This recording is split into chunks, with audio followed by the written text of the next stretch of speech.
Bom dia, bem-vindos a mais um Repensamentos, é conversa sobre o mundo pós-pandemia. A nossa convidada de hoje é tripeira, mas só os mais próximos lhe conhecem o sotaque e o respectivo colorido do palavreado. Jornalista, deu os primeiros passos na Rádio Press do Porto e depois na Rádio Paris de Lisboa, seguindo-se a RTP. Entregou depois a carteira de jornalista para ir fazer um programa de entretenimento na SIC, mas o bicho da missão social falou mais alto e voltou à RTP para ser a cara e a alma do programa Sociedade Civil entre 2006 e 2013. Hoje em dia é talvez a cara portuguesa que mais relacionamos com a responsabilidade social e o voluntariado. Integra o Fórum da Educação para a Cidadania, é membro fundadora do Fórum dos Direitos da Criança e dos Jovens e da Associação de Voluntários de Leitura, fundou o movimento Modar Mentalidades, que promove a inclusão de pessoas deficientes através da moda, é muito próxima e ajuda a comunidade de língua gestual portuguesa. Até já estou cansado da lista e fui eu que escrevi isto numa de ser resumida. Bom, fundou e preside a Associação Nuvem Vitória, através da qual umas centenas de voluntários vão todas as noites a hospitais contar histórias, dando um importante conforto às crianças internadas. E foi a pessoa, curiosamente, que em 2015 me convenceu e até ajudou a arrancar com a EcoCard Portugal, de que resultou a atual Associação Ecomundo de Portugal. Bom dia, Fernanda Freitas. Enganei-me em alguma coisa? Até eu já estava cansada. É verdade. Enganei-me em alguma coisa? Não, tudo bem. Ainda faltam é muito. É verdade, é verdade. É um bocadinho, mas obrigada por este resumo. Eu sei que começa a ser difícil. É bom, é bom. Olha, antes de mais, como costumo perguntar a todos os conversantes, como é que tens estado a viver esta fase? É aquele mix. Eu acho que, no fundo, todos nós estamos a viver este mix de, por um lado, agradecer o facto de estarmos com saúde e das pessoas que nos rodeiam estarem com saúde, mas, por outro lado, uma grande ansiedade, sobretudo porque sou uma pequena empresária, não é? A minha empresa faz este ano, daqui a uns dias, faz o seu sétimo aniversário, exatamente, já tenho que parar para fazer contas, fazemos 7 anos. E, portanto, a minha principal preocupação quando tudo isto começou a surgir, para além da questão da saúde e dos cuidados que tivemos de ter com a Associação Nuvem Vitória e com os nossos voluntários, foi precisamente a manutenção dos postos de trabalho. Felizmente conseguimos, portanto, a empresa, apesar de ser pequenina, já reúne quase 12 colaboradores, entre os que estão fixos e os que estão com projetos específicos, e conseguimos manter os empregos todos, conseguimos manter, fizemos layoff de 50%, para conseguirmos também encaixar algum capital e tesouraria para gerirmos isto que pode durar muito mais tempo do que aquilo que estávamos à espera. Portanto, as minhas ansiedades vêm daí, da questão financeira e fiscal de uma pequenina empresa, à semelhança de tantos pequenos empreendedores. Por outro lado, está tudo muito bem. Estamos em teletrabalho, todas, e tenho estado bastante bem, porque consigo fazer o meu trabalho a partir de casa.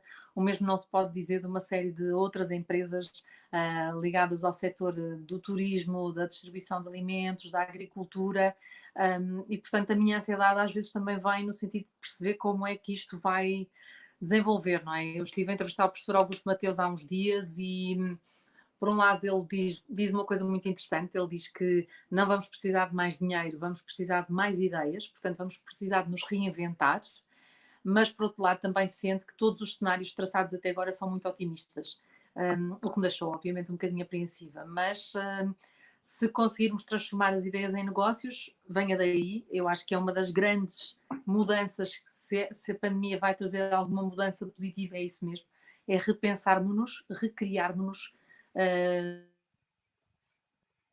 repensar tudo aquilo que até agora eram os nossos talentos e que se calhar a maior parte das pessoas estão a usar porque estão a partir de casa a fazer coisas que nunca pensaram poder vir a ser daqui, num futuro muito próximo, se não imediato, poder ser um negócio. Há pessoas que têm muito talento para contar histórias, ser ilustradores, fotografias, etc., programação, e que sempre acharam que isso ia ser um hobby e de repente se calhar vão criar um novo negócio a partir daí. Isso é muito interessante, as pessoas repensarem-se enquanto produtores de qualquer tipo de conteúdo, chamemos-lhe assim, palpável ou não, material ou não, mas eu acredito, a maior parte das pessoas que eu conheço, ultrapassada a fase de ansiedade e de medos que todos temos, estão a reinventar-se e estão a usar mil e uma ideias que estão a ter no coletivo, portanto está a haver aqui um pensamento comum, e isso é muito interessante, apesar de eu achar que obviamente não compensa tudo o que menos bom está a acontecer, quando falamos no número de mortos e no pânico geral que se está a instalar em algumas sociedades. Acho que Portugal está a reagir muito bem, mas há países que não está a correr assim tão bem, não é? Pois nós, felizmente, apesar de muita gente achar exagerado, e se calhar em algumas medidas até são talvez um bocadinho exagerados, mas antes pecarmos por exagero, não é? Se não pecávamos por exagero de mortes. Sim, sim. Eu acho que por muito assustador, eu acho que acima de tudo é o susto, e por muito assustador que seja, e revoltante até, porque acredito que alguns pequenos negócios estejam a pensar, mas porquê é que tivemos de fechar? Eu acredito que se não tivéssemos fechado um bocadinho o país e não puséssemos estas medidas todas de muita contenção, havia muito mais a subcarga do Serviço Nacional de Saúde e acredito que teria sido um cenário muito pior. Portanto, eu acho que este step by step, esta tomada de consciência nacional de que tínhamos mesmo de parar um bocadinho à custa de muita coisa que esperemos que venhamos a recuperar rapidamente, mas tínhamos de parar para não haver um pico assustador de toda a gente ficar contaminada e toda a gente ir parar a um hospital e não haver resposta para toda a gente. Portanto, do mal menos. Acho que Olha, os foram corretos. Por falar em hospital, no Vivitória continua, os vossos voluntários continuam a ir contar histórias ou isso também está suspenso agora? Estamos suspensos, como disseste bem, a Nuvem Vitória é um projeto de voluntariado que faz 4 anos este ano e a nossa missão é de facto contar histórias de embalar todas as noites nas pediatrias nacionais, onde já trabalhamos. Já estamos em 9 unidades hospitalares e nós mesmo antes de ser decretado qualquer estado de emergência, nós suspendemos a nossa atividade por variedíssimas razões. A primeira das quais foi por respeito aos profissionais de saúde e aos cuidadores, aos pais e aos acompanhantes das crianças, porque numa primeira fase, bem te lembras, o que aconteceu nos hospitais foi só reduzir o número de pessoas que circulavam no ambiente hospitalar. E, portanto, nós não nos íamos nunca sobrepor a um pai e uma mãe. Portanto, a primeira medida foi, assim que começamos a perceber que isto da Covid não estava circunscrito a um país, quando começou a chegar mais à Europa, foi perguntar a todos os voluntários se tinham tido viagens ou contactos com pessoas que tinham vindo de países com mais casos, nomeadamente Espanha, Itália, França, Alemanha, mas sobretudo Itália. E logo aí o núcleo, que já somos 540 voluntários, logo aí reduzimos um bom bocado. Havia imensa gente que tinha de entrar em quarentena obrigatoriamente voluntária, não é? Porque quem somos nós? Mas enquanto eu e o Pedro, que é o vice-presidente, e a Assembleia Geral, reunimos-nos num sábado, também já em teleconferência, fizemos uma Assembleia Geral de urgência e apercebemos que não valia a pena, ponto 1, arriscar a vida das pessoas que são voluntárias, a vida das pessoas que recebiam a nossa visita. Depois temos de perceber que nós de facto somos visitas e, portanto, não nos podíamos nunca sobrepor às visitas dos familiares e, portanto, essa foi uma decisão imediata também logo a seguir. E depois, quando percebemos que nós já tínhamos suspendido antes de aparecer o primeiro caso em Portugal, a pedido da enfermaria do Hospital do Norte, e, portanto, foi muito rápida a decisão de suspender. Portanto, em 4 dias, nós tínhamos começado uma suspensão uma semana antes do primeiro caso oficial em Portugal, e a partir do momento em que apareceu o primeiro caso, foi muito rápido a suspender as ações todas, porque as coordenadoras dos núcleos estavam todas de pré-aviso, portanto, já tínhamos um mail preparado para pedir a compreensão dos voluntários e dizer que estávamos com as atividades suspensas. E sim, estamos com as atividades suspensas há 6 semanas. E custa imenso. E com o bichinho aí aos saltos. É assustador. Olha, vamos então passar do até agora e do agora para o repensarmos o futuro. E gostei muito que tu, no que disseste no início, falaste em repensar e revárias coisas várias vezes.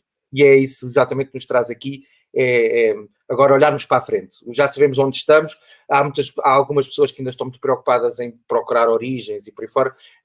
Eu estou mais preocupado em o que é que se segue. E, portanto, para já em geral, eu tenho algumas áreas específicas para te perguntar, mas para já em geral, o que é que tu achas que isto vai contribuir para mudar, ou o que é que vai mudar na nova normalidade pós-Covid?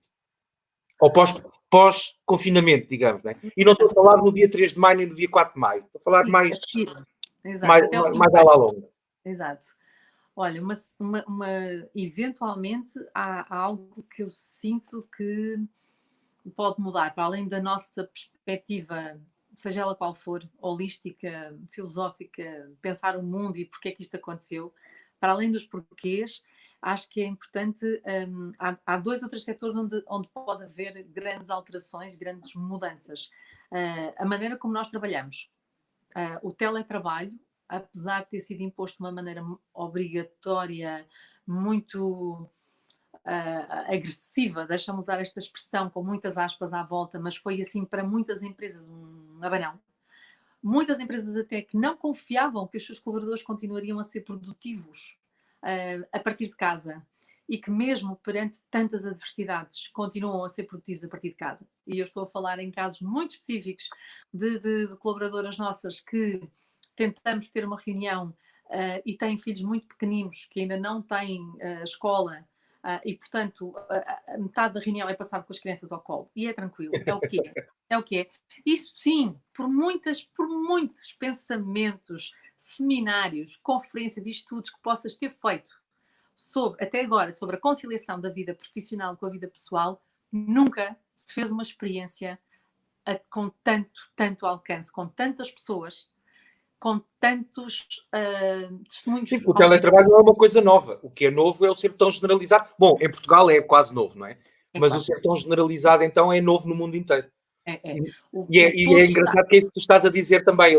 Aliás, em todas estas conversas, curiosamente, todos os convidados começam por falar do teletrabalho. E o feedback que eu tinha, porque eu já falo de teletrabalho há algum tempo, mais numa ótica de mobilidade para poupar deslocações e, portanto, emissões, mas os mesmos decisores e empresários que eram muito céticos e que achavam que as pessoas iam para casa brincar e fazer de conta que trabalhavam, são os que agora acham que a produtividade aumentou. Eu tenho tido esse feedback, aumentou imenso. Mas o mais curioso é do lado das pessoas que estão em teletrabalho, que muitas também eram algo céticas, e o que estou a dizer é, eu tenho que arranjar disciplina, porque estou a trabalhar muito mais, estou a trabalhar disparatadamente, quando dou por mim já devia ter ido fazer o jantar e continuo a trabalhar. Portanto, sim, o teletrabalho acho que sim, e as empresas provavelmente vão passar, uma empresa de 700 colaboradores, muito provavelmente vai passar a ter instalações para 350 e coisas assim do género. Além do teletrabalho. O teletrabalho depois implica outras coisas, implica isso, o imobiliário e a mobilidade, automaticamente.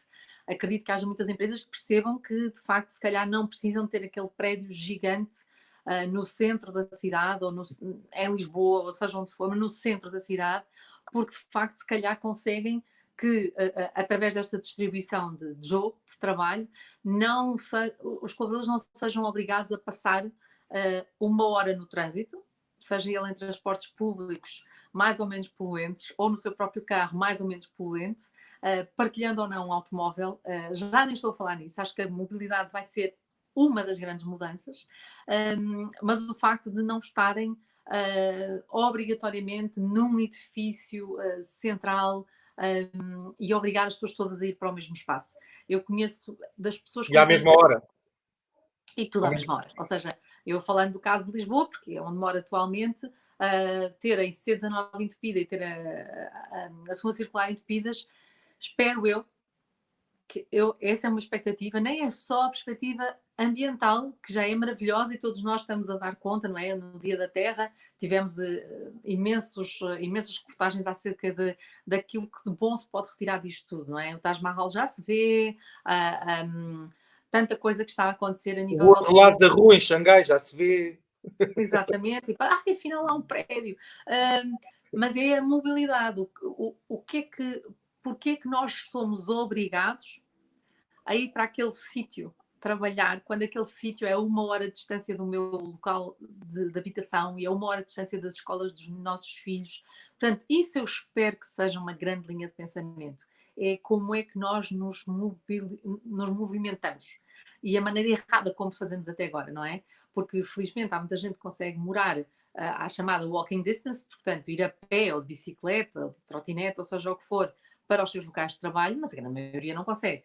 E, portanto, repensar isso para mim vai ser fundamental. E há uns dias eu estava a falar com várias pessoas por causa de outras conferências onde tenho estado presente, e as pessoas, mesmo ligadas ao ramo do imobiliário, dizem que já estão a sentir. Já estão a sentir os imóveis a serem devolvidos, no sentido de não vamos alugar mais, porque não precisamos, como dizíamos, de um edifício para 700 pessoas, precisamos de uma, afinal, de metade. Porque as outras pessoas vão estar a partir de casa, já provamos que conseguem produzir e conseguem fazer isto sem ter o stress de chegar a um sítio, não é? E isso as pessoas queixavam-se muito. A parte boa é que eu ganhei 2 horas no dia, pronto, estão a usá-las para trabalhar e eventualmente vão ter de trabalhar essa mecânica de compensar essa hora, não é para dar mais 1 hora ao empregador, devemos ter todos o nosso horário de trabalho bem definido. E muita gente a queixar-se também de estar a trabalhar para além da hora normal. E sem ninguém obrigar. A questão é que, por exemplo, eu tenho, curiosamente, a minha empresa são só mulheres, todas elas mães, e nós temos o chamado terceiro turno, mas também não começamos a trabalhar às 8 da manhã, ou seja, nós preferimos ter 1 hora pós-jantar em que estamos concentradas a trabalhar aquilo porque as crianças já estão a dormir, mas sabemos que no dia seguinte não há um ponto para picar às 9 horas nem pensar, não é? Portanto, é adaptabilidade. Eu acho que Vai haver mais flexibilidade também, não é? E desfazamento de horários. Eu espero que sim, porque estarmos todos o famoso 9 to 5 que não funciona, já se tinha provado que não funciona, acredito que acima de tudo seja um bocadinho alterado, espero eu. E agora vai haver um fator negativo que eu acho que vai contribuir positivamente, que é, não nos podemos ir enfiar todos nos autocarros à mesma hora. E vai haver esse receio. E, portanto, as próprias empresas, se quiserem que as pessoas venham trabalhar, também vão ter que as pôr em turnos e dar-lhes horários diferentes para irmos partilhando a utilização dos transportes públicos. Um dos meus receios é que isto cause um retrocesso e voltemos muito mais aos transportes individuais, pelo menos temporariamente. Mas, portanto, aí os decisores empresariais têm um papel muito importante, que é, ok, vocês entram às 9, vocês entram às 10, vocês ficam 2 dias por semana em casa, vocês entram às 11, por aí fora. Mas olha, vamos deixar esta parte do trabalho agora, porque assim já vamos com 17 minutos. Nós bem que dizíamos antes que a nossa conversa ia ser comprida. A outros níveis, como é que vês coisas que vão evoluir a outros níveis? Olha, vou-te passar já na tua área profissional, a responsabilidade social nas empresas. Achas que vai ter alterações também? Vai ter de mudar. Vai ter de mudar alguma coisa, porque normalmente as pessoas pensam que a responsabilidade social das empresas é só patrocinar qualquer coisita no Natal. É fazermos bonzinhos, não é? E felizmente já há um trabalho incrível a ser desenvolvido por variedíssimas associações, algumas delas eu faço parte do grupo de reflexão em ação cidadania empresarial, o GRACE, e as empresas que estão neste grupo já pensam a responsabilidade social de outra maneira, a começar por dentro. Portanto, nós não podemos estar à espera que no fim do ano venha o Natal e ande toda a gente a dizer fomos tão bonzinhos na época da Covid, quando despediram metade dos trabalhadores. Portanto, a responsabilidade social empresarial tem de começar por dentro. Pagar os impostos, evitar os despedimentos, obviamente pesar, porque há empresas que não vão poder aguentar todos os colaboradores, mas ter esta noção, ter a noção de que a responsabilidade empresarial começa dentro. Portanto, ter os impostos em dia para quando isto normalizar, não haver tristes novidades. A responsabilidade empresarial depois para com terceiros, para com o terceiro setor, já se está a sentir de uma maneira incrível. Agora, pondo o chapelinho de presidente de uma associação, é incrível a maneira como os nossos parceiros que já tinham no âmbito da sua responsabilidade empresarial e social um trabalho connosco, sem ser só o cheque, porque nós nunca queremos só o cheque, mas, por exemplo, empresas que nos ajudam a definir a estratégia a nível fiscal. E posso dizer, sem estar aqui a fazer grandes publicidades, mas porque merecem, a Vera de Almeida é uma grande empresa de advogados e o que eles fizeram foi dar formação ao terceiro setor nas áreas em que nós precisamos. Fiscalidade, o layoff, o que é que isto quer dizer para uma associação, seja grande, seja pequena, e portanto estávamos todos também na imagem náutica do costume, estávamos todos no mesmo barco e portanto, tanto grandes fundações como pequeninas associações, tivemos todos de aprender.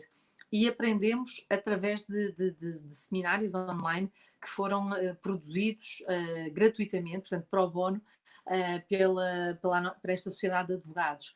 O Grace fez um trabalho semelhante, ou seja, olhou para as várias empresas, viu quais eram as mais-valias de cada uma das empresas que constituem este grupo e pediu às empresas para juntos percebermos o que é que podemos dar à sociedade. E, portanto, eu acredito que muito da responsabilidade social das próprias empresas vai mudar. Ponto 1, porque percebem-se que o pro bono de competências é, às vezes, em situações como esta, um pro bono de competências é tão importante quanto um cheque. Ou seja, para nós, associações, IPSS, sociedade civil, é tão importante neste momento receber um cheque que nos vai ajudar a pagar um recurso, como termos um fiscalista que durante 2 horas nos tira todas as dúvidas acerca das nossas, de toda esta envolvência que ninguém percebia até há uns dias, não é? Agora a coisa começa a ser um bocadinho mais clarificada, mas mesmo assim, cada estatuto de uma organização sem fins lucrativos é diferente do outro, ou da nuvem é diferente do vosso. E, portanto, apesar da base ser toda igual, se calhar há 2 parágrafos, 2 alíneas que transforma o nosso sistema fiscal do vosso. E só isso, só podermos saber isso, foi um descanso incrível. O facto de o pro bono de competências ser dado também, por exemplo, a nível de hospitais. Os hospitais que conseguiram começar a fazer serviços de telemedicina.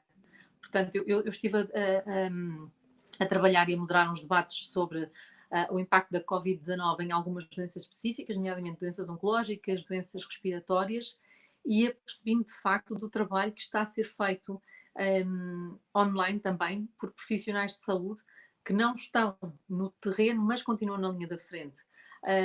Por exemplo, os terapeutas familiares estão todos reunidos e criaram uma linha telefónica para atendimento às famílias. Portanto, está a haver uma série de respostas muito interessantes e que eu acredito que não desapareçam.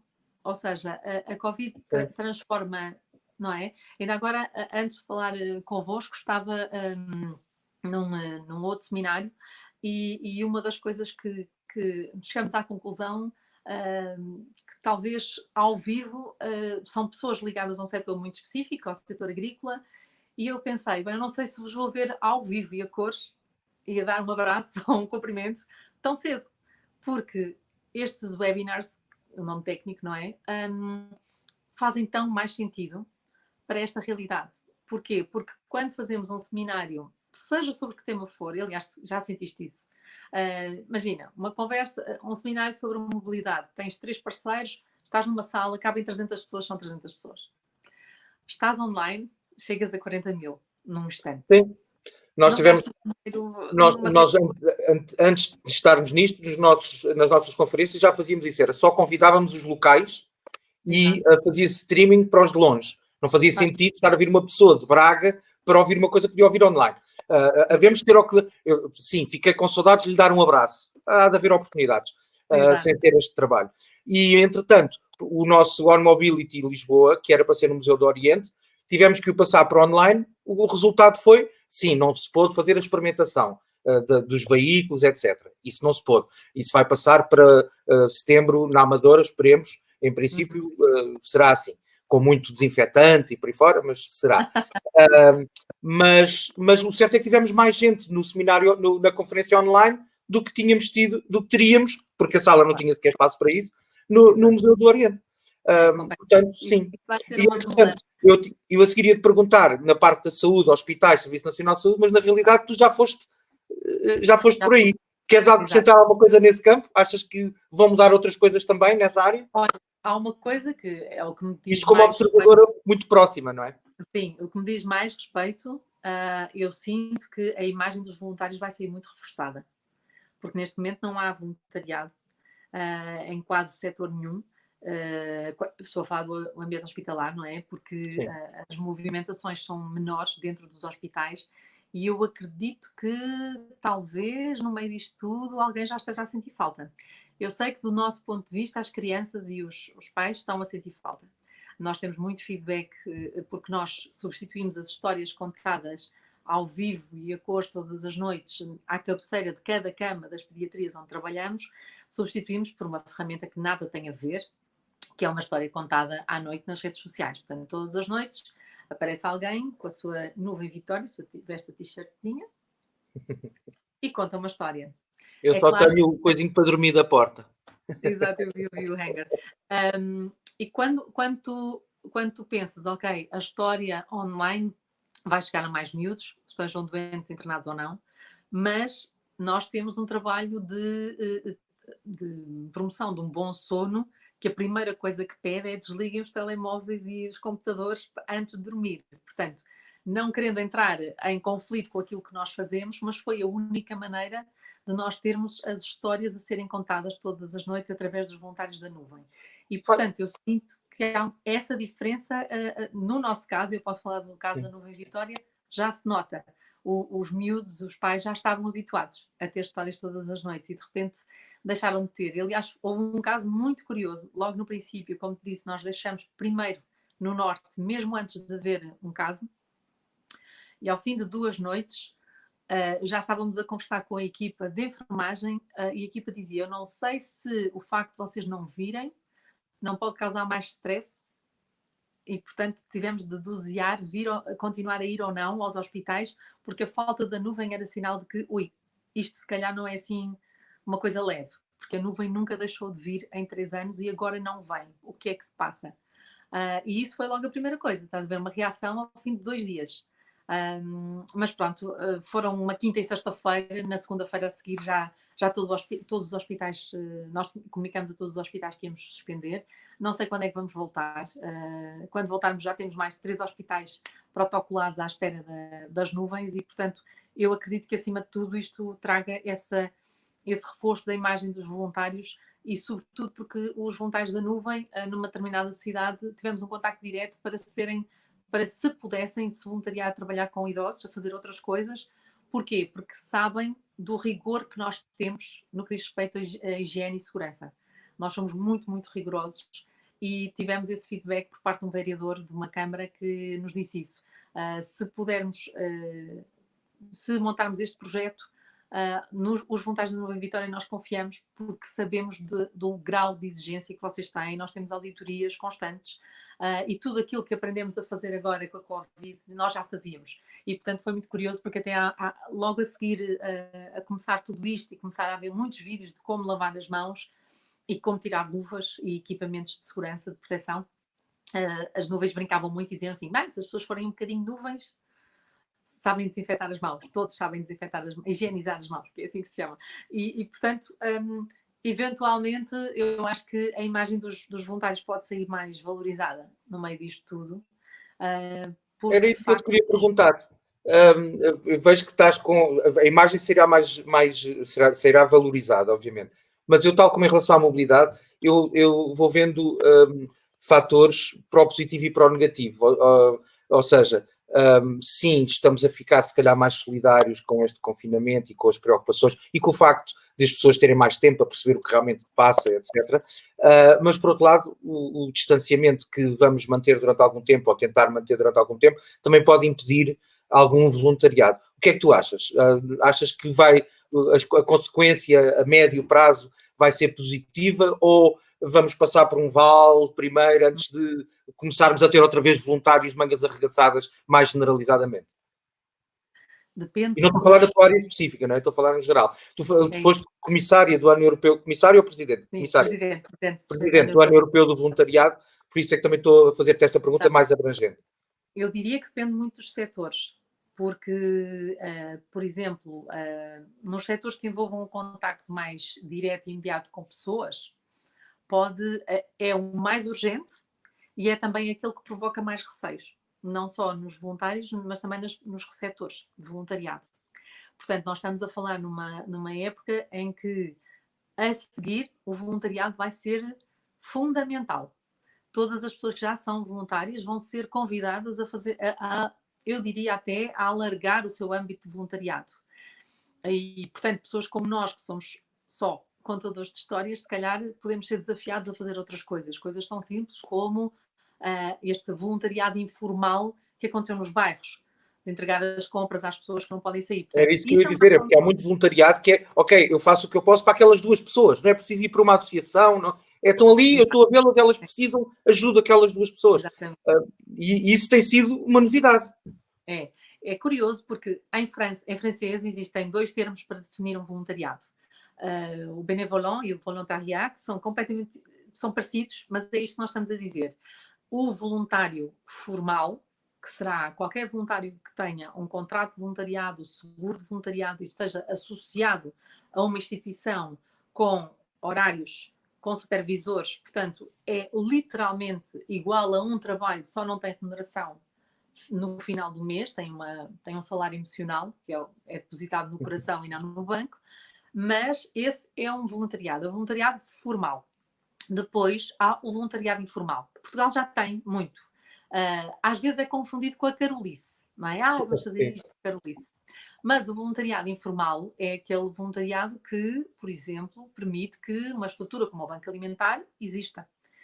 Não são voluntários todos os dias, não vão todos os dias para os supermercados recolher alimentos, só vão em 2 datas específicas, assim como os voluntários que se juntam para limpar as praias. Também só existe 1 ou 2 vezes por ano, mesmo que seja mais vezes, normalmente são ambientes mais informais. Não estamos a falar de uma formação extraordinária para fazer isto, ok? Portanto, o voluntariado informal cresceu imenso. E coisas tão simples. Por exemplo, carolice é esta brincadeira de os vizinhos porem uma coluna num determinado bairro ou num largo. Está a haver experiências muito giras. E num largo no Porto, eu lembro-me bem deste, foi o primeiro que começou, com uma coluna gigante, começaram a pôr música só para toda a gente cantar e de repente tem os cantores e os artistas a falar com este bairro no Porto. E as pessoas voltaram a conhecer os seus vizinhos, que era uma coisa que já não acontecia, não é? Exatamente. E isso é giro. Isso é muito interessante. Não sei se vai manter. Gostava que se mantivesse. Por exemplo, há casos de prédios ou de condomínios em que, de facto, as pessoas começaram finalmente a falar com os vizinhos, não só na famosa reunião de condomínio, mas porque estão todos a viver exatamente o mesmo problema. Uns com maior gravidade no que diz respeito a nível financeiro, a gestão das crianças, como é que se deita o lixo fora agora, outra preocupação, não é? De repente já ninguém fala dos plásticos, já ninguém fala do mar, e isso preocupa, porque está a correr tudo muito bem do ponto de vista de poluição ambiental, mas estamos todos a deitar luvas e máscaras para o lixo, e isso preocupa. Deixou de haver a reciclagem e a separação que nós fazíamos com tanto carinho em certas zonas, deixou pura e simplesmente de haver e, portanto, isso tem uma preocupação. E aí, se calhar, aí já é o nosso lado de cidadania, de pensar, ok, isto agora temos de ser mais conscientes a nível de cidadania, todos nós.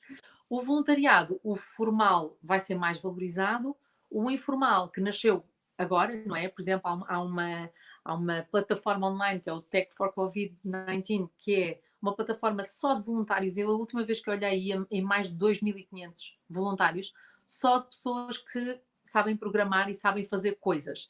E criam... Tem aqui uma das coisas dessas, como há um que acho que é ajuda, ou eu quero ajudar Covid-19, uma coisa assim qualquer, que é quem precisa de ajuda põe lá e quem quer ajudar põe lá. E depois ele faz uma interface.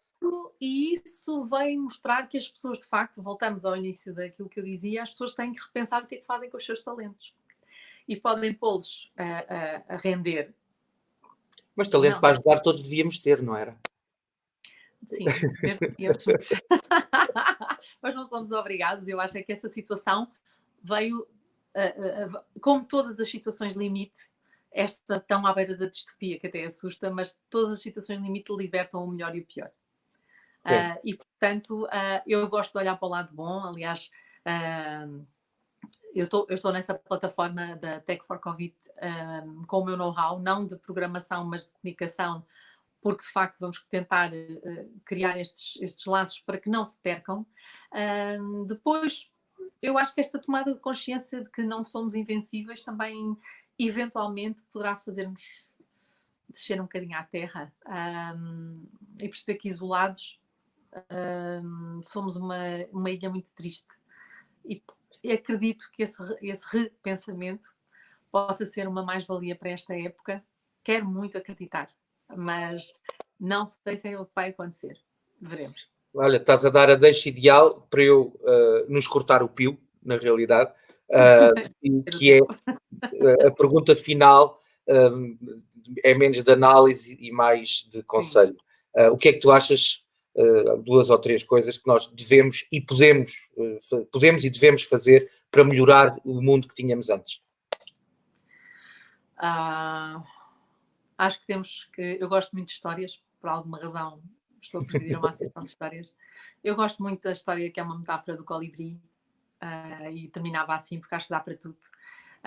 Há um incêndio numa floresta e todos os animais fogem, exceto um pequeno colibri que fica na floresta e vai ao lago buscar água com o seu bico e começa a despejar em cima das árvores na floresta. E todos os animais olham para o colibri e veem que ele continua com as suas asinhas, vai buscar mais umas gotinhas de água e continua a pôr em cima da floresta. E todos os animais com bocas grandes, trompas enormes, não é? Portanto, podiam fazer mais. Olham para o colibri e dizem: "Oh, colibri, por amor de Deus, o que é que estás a fazer? És tão pequenino, só levas uma gotinha de cada vez." E o colibri diz: "Estou a fazer a minha parte." Portanto... Olha, agora até me apetecia não ter que fechar isto e ficávamos só com essa frase e pronto. Mas não pode ser. Curiosamente, olha, uma nota, colibri era a minha alcunha na tropa, vê lá tu. E pronto, mas olha, mas acho que estou a tentar fazer a minha parte. E sei que tu fazes a tua e que dava para muitos mais. Fernanda, muito obrigado. Obrigada pelo convite. Ficamos com a tua mensagem. E olha, vamos nos vendo. Toma um abraço. Por aqui. Toma outro. Obrigada. Já. Obrigada. E um bom dia para todos. Ora bom, foi mais uma E-Conversa para repensarmos.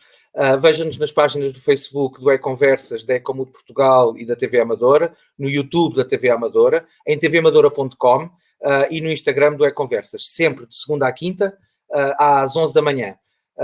Para a semana, 4 novos E-Conversadores. Fique saudável e aproveite também para repensar. Até sempre, até já.